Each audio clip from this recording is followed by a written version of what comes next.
Hello mga stories, welcome back sa ating content. So, agad natin ito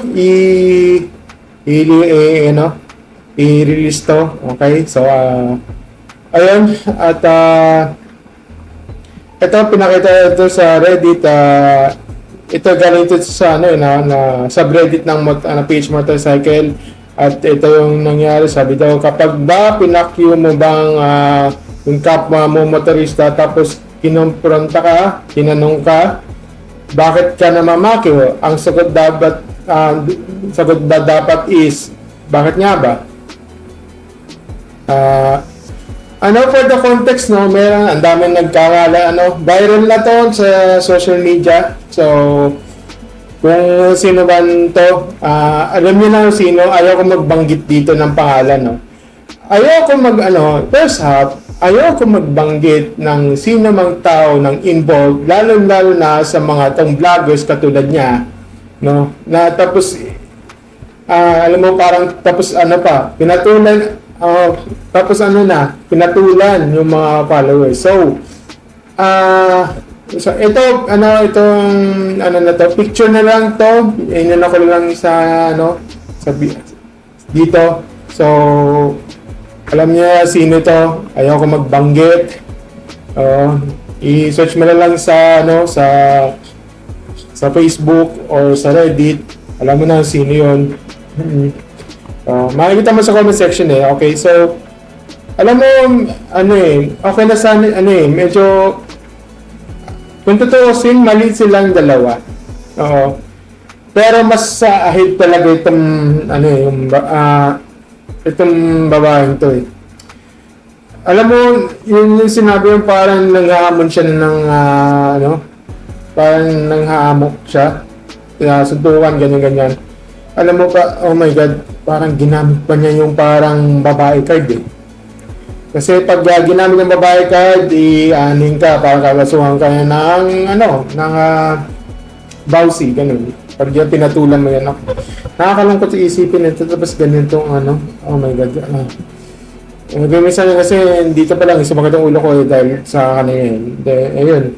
Ito, tinignan ko yung mga specs, explanation, sa mga comment section na ayaw mag-explain, ba't pinakyon, anong utak yan? Sobrang high ng emosyon, parang gusto magsapakan agad dahil marami sila. Buti matino yung kasama niya, sila lang nag-de-escalate ng sitwasyon. Yun nga napaka-entitled talaga yung mga vlog, yung itong vlog na to na magsabi hindi niya tingin sa side mirror ng 4 wheels, wala rin side mirror yung gamit niya, tapos nag-right side pa, overtake. Pero di nyo kasama niyang guy, may tanang pasensya. Oo nga may kasama kasi dyan medyo hindi man lang nagbusinan to inform the car na nandun siya. Siyempre, hindi normal road. Bali mo ba may mga overtake pala sa'yo ng kamote? Yun nga parang blindsided yung sa sa roads, diba? Kasi ito naman, di man lang nagbusina to inform the car na nandun siya. Siyempre, hindi normal road. Malay mo, may mga overtake pa lang sa'yo na kamote. Ba't mo pinagtatanggol yun? So, kaya nga siya bumisili, kaso gusto talaga ng content. Tapos may pasabi pa sa pakin natin, feeling high and mighty Tapos, she meant, at alam mo yung utak mo na sa sobrang bilis mo, yung utak mo na lumipad na. Okay? God, okay, so ayan. Kalungkot mga ganyan talaga literal talaga ng kamote rider na yan, okay? Kamote talaga as in, okay? I-hold talagang babae, no doubt. Pero trail bike, enduro siya, so hindi talaga naglalagay ng side mirror siya. Pero i-hold siya 100%. Hindi nakakaangas na yan kung walang kasama, kung hindi stage, di ba? dirt bikes don't need I think the dirt bikes I think dirt bikes don't need a 7. Sure, if you don't if you're on track, but if you're on the public road side, may is a must. Tama naman. Okay. Nasa public road siya eh. Dirt bike, so don't need side mirrors up to S to the correct. Nasa siya, nasa dirt bike siya, pero public, ang pinag-uusapan dito is nasa public road kasi siya, hindi siya wala siya sa dirt bike. Diba? Yan, mga ganyan. Squammy talaga pananaltas na palang. Kung makaasta, kala mo kung sino. Nakakagigil. Alam mo, walang tama dito. Pareho sila mali. Pero, mas ahead talaga yung kamote na katulad itong babae. Habab na to eh. Yun nga. Ito. Talagang feeling entitled. Tapos, ang masaklap ba, yung mga mga haters yan. Haters. Tapos pinapatulan yung mga followers. Alam mo dahil sa iyo, nagkaroon ka na ng follower tapos pinatulan mo.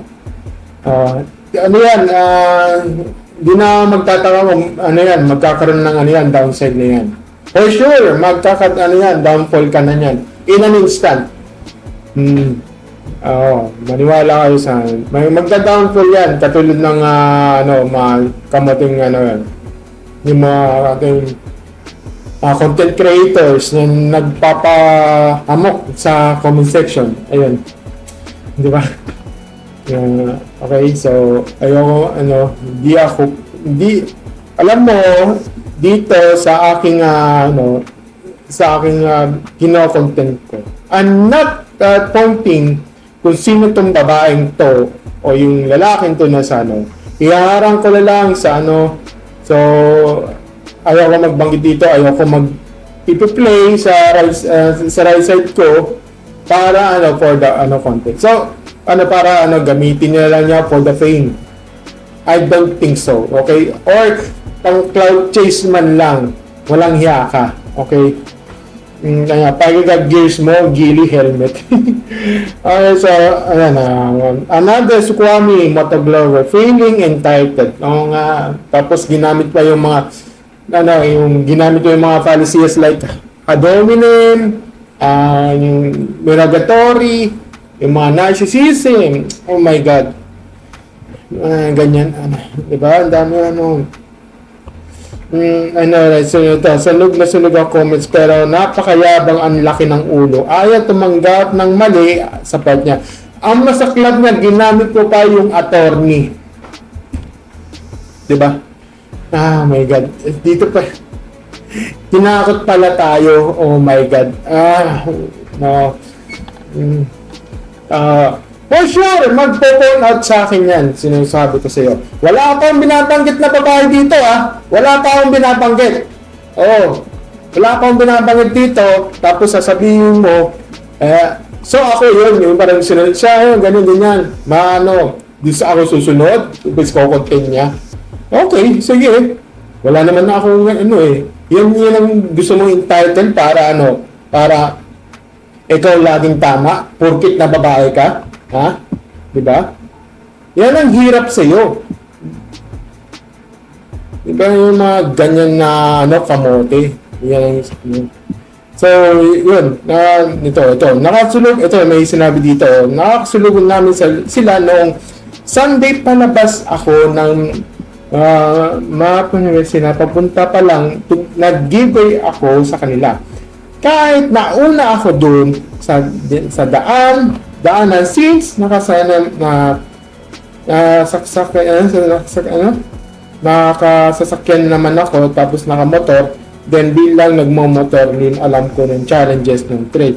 Itong si babae biglang marurot kaya bigla sabog yung alikabok, yung kasama nila sa likod nag-peace sign na lang at tumangoy kasi nag-giveaway ako. And so parang nahiya. Tapos ako din yung kasama kong naiwan pa ng composite, grabe daw ng ingay nila. Sobrang bulaho ng motor, parang ang matindi pa kahit gabi na nagmomotor sila papuntang CR. Diyos ko, ang lapit ng CR, pwedeng lakarin.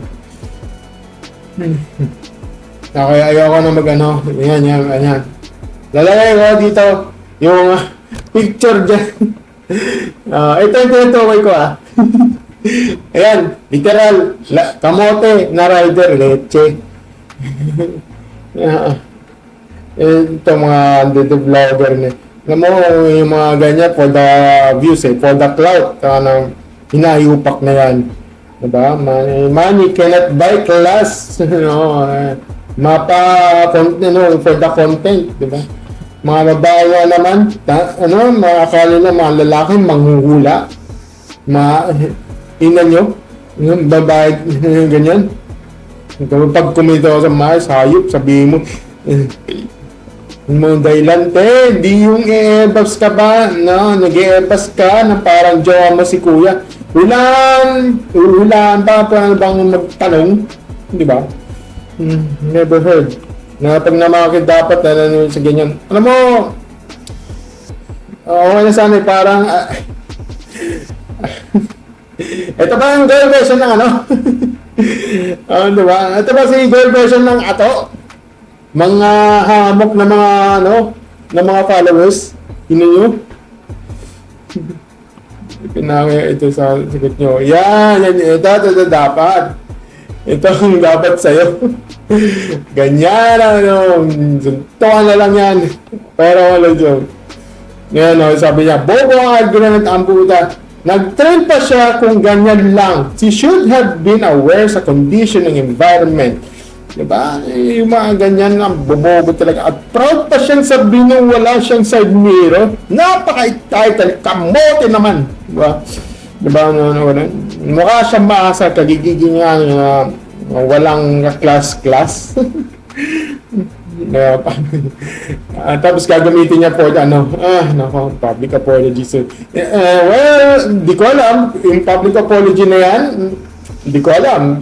Hindi ko masasagot yan. So, kung magkakaroon ng public apology, katulad ng nangyari kay Just Cole, parang ganyan na yung issue dun. Okay, so context, di ko get yung video ang gulo. Anyway, okay. Kahit si Madam, di niya alam bakit siya galit. Nag-overtake, tapos pinauna pa rin siya, pala siya minsan. Naghahanap talaga ng problema. Bobo ang puta. Ganyan siya. Ano ba yan? Punta sa lahat. Hindi sa utak Nasa kips niya yung utak niya